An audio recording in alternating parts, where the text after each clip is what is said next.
for your story today? Okay. Well, I know it's one of your favorites, so today we're going to read The Lorax by Dr. Seuss. Are you ready?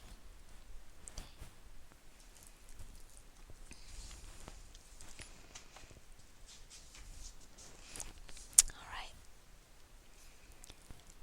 At the far end of town, where the grickle grass grows, and the wind smells slow and sour when it blows, and no birds ever sing excepting old crows, is the street of the lifted Lorax.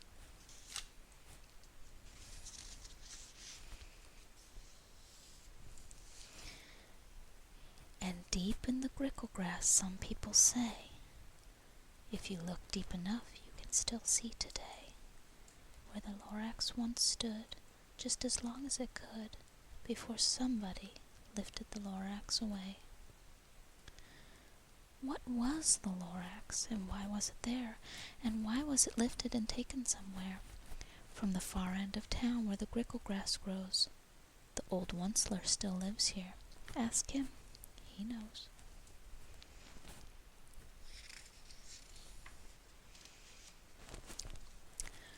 You won't see the Onceler.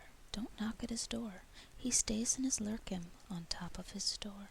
He lurks in his lurkim, cold under the roof, where he makes his own clothes out of muffered moof. And on special dank midnights in August, he peeks out the shutters, and sometimes he speaks, and tells how the Lorax was lifted away.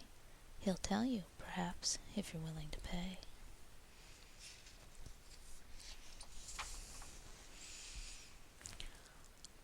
On the end of a rope, he lets down a tin pail, and you'll have to toss in 15 cents and a nail, and the shell of a great-great-great-grandfather snail. Then he pulls up the pail, makes a most careful count, to see if you've paid him the proper amount. Then he hides what you've paid him away in his snub, his secret strange hole in his grovulous glove. Then he grunts, I will call you by whispermophone, for the secrets I tell you are for your ears alone. Slup! Down slups the whispermophone to your ear, and the old Onceler whispers are not very clear, since they have to come down through the sniggly hose, and he sounds as if he has smallish bees up his nose. Now I'll tell you, he says, with his teeth sounding gray, how the Lorax got lifted and taken away. It all started way back, such a long, long time back.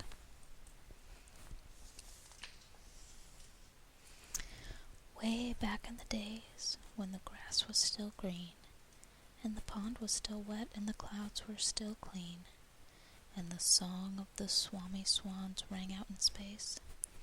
One morning I came to this glorious place, and I first saw the trees, the truffula trees, the bright-colored tufts of the truffula trees, mile after mile in the fresh morning breeze.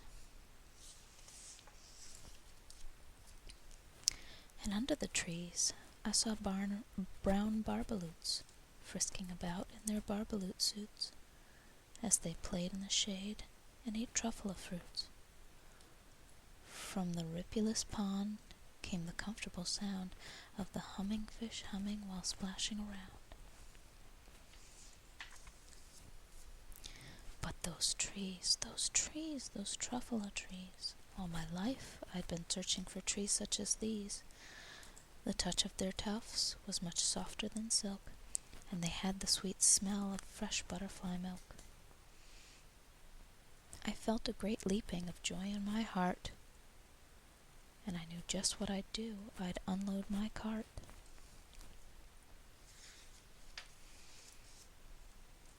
In no time at all I had built a small shop. Then I chopped down a truffula tree with one chop. And with great skillful skill, and with great speedy speed, I took the soft tuft, and I knitted a thneed. The instant I'd finished, I heard a gazump, I looked. I saw something pop out of the stump of the tree I'd chopped down. It was sort of a man. Describe him? That's hard. I don't know if I can. He was shortish and oldish and brownish and mossy, and he spoke with a voice that was sharpish and bossy. "Mister," he said with a sawdusty sneeze, "I am the Lorax. I speak for the trees. I speak for the trees have no tongues, and I'm asking you, sir, at the top of my lungs." He was very upset, and he shouted and puffed, "What's that thing you've made out of my truffle tuft?"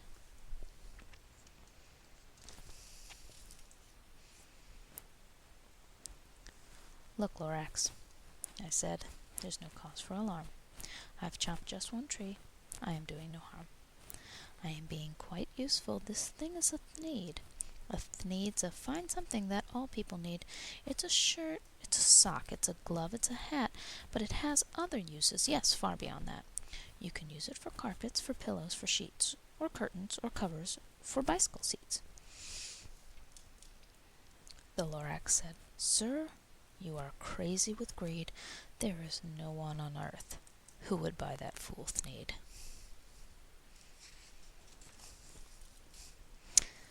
But the very next minute I proved he was wrong, for just at that minute a chap came along, and he thought that the thneed I had knitted was great. He happily bought it for $3.98. I laughed at the Lorax. "You poor stupid guy. You never can tell what some people will buy." "I repeat," cried the Lorax, "I speak for the trees." "I'm busy," I told him. "Shut up, if you please." I rushed across the room, and in no time at all built a radio phone. I put in a quick call. I called on my brothers and uncles and aunts, and I said, "Listen here. Here's a wonderful chance for the whole Onceler family to get mighty rich.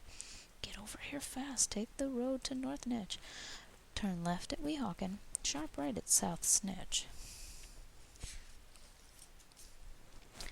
And in no time at all, in the factory I built, the whole Onceler family was working full tilt. We were all knitting thneeds, just as busy as bees, so the sound of the chopping of truffle trees. Then, oh baby oh, how my business did grow. Now chopping one tree at a time was too slow, so I quickly invented a super axe hacker, which whacked off 4 truffle trees in one smacker. We were making thneeds 4 times as fast as before, and that Lorax, he didn't show up anymore. But the next week he knocked on my new office door. He snapped, "I'm the Lorax, who speaks for the trees, which you seem to be chopping as fast as you please. But I'm also in charge of the brown barbaloots, who played in the shade in their barbaloot suits, and happily lived eating truffle fruits. Now, thanks to your hacking my trees to the ground, there's not enough truffle fruits to go round, and my poor barbaloots are all getting the crummies, because they have gas and no food in their tummies. They loved living here, but I can't let them stay. They'll have to find food, and I hope that they may. Good luck, boys," he cried, and he sent them away. Ah, the Onceler felt sad as I watched them all go, but business is business, and business must grow, regardless of crummies and tummies, you know. I meant no harm, I most truly did not, but I had to grow bigger, so bigger I got. I biggered my factory, I biggered my roads, I biggered my wagons, I biggered the loads of the thneeds I shipped out. I was shipping them forth, to the south, to the east, to the west, to the north. I went right on biggering, selling more thneeds. I biggered my money, which everyone needs. Then again he came back. I was fixing some pipes, when that old nuisance Lorax came back with more gripes. "I am the Lorax," he coughed and he whiffed. He sneezed and he snuffled, he snargled, he sniffed. "Onceler," he cried with a crufulous croak, "Onceler, you're making such smogulous smoke. My poor swami swans, why they can't sing a note. No one can sing with a smog in his throat. And so, said the Lorax, please pardon my cough. They cannot live here, so I'm sending them off. Where will they go? I don't hopefully know. They may have to fly for a month or a year to escape from the smog you've smogged up around here. What's more, snapped the Lorax, his dander was up, let me say a few words about Gluppity-Glup.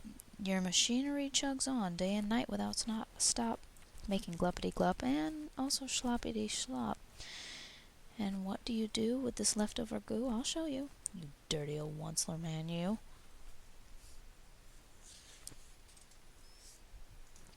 You're glumping the pond where the humming fish hummed. No more can they hum, for their gills are all gummed. So I'm sending them off. Oh, their future is dreary. They'll walk on their fins and get woefully weary, in search of some water that isn't so smeary. And then I got mad. I got terribly mad. I yelled at the Lorax, now listen here, Dad. All you do is yap yap and say bad, bad, bad, bad. Well, I have my rights, sir, and I'm telling you. I intend to go on doing just what I do, and for your information, you Lorax, I'm figuring on bickering and bickering and bickering and bickering, turning more truffula trees into thneeds, which everyone needs.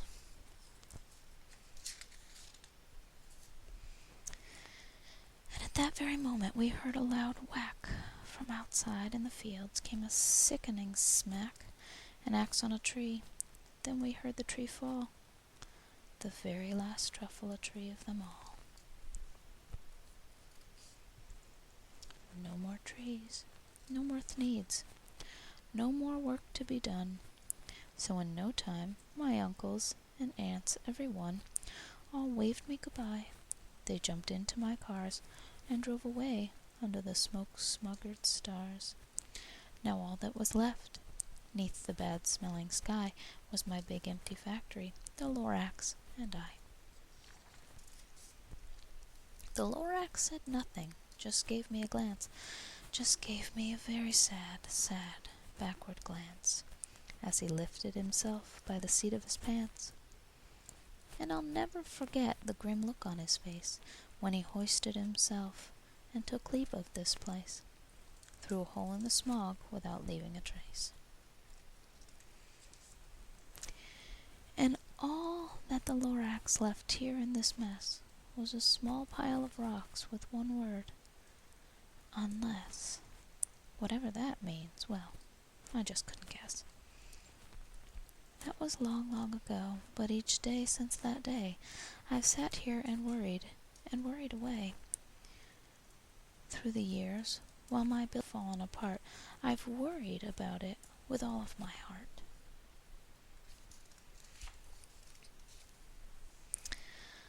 But now, says the Onceler, now that you're here, the word of the Lorax seems perfectly clear, unless someone like you cares a whole awful lot. Nothing is going to get better, it's not.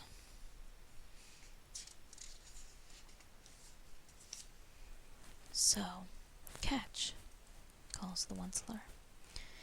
He lets something fall. It's a truffula seed. It's the last one of all. You're in charge of the last of the truffula seeds. And truffula trees are what everyone needs. Plant a new truffula, treat it with care, give it clean water, feed it fresh air. Grow a forest, protect it from axes that hack. Then the Lorax and all of his friends may come back. The end. Are you sleepy now?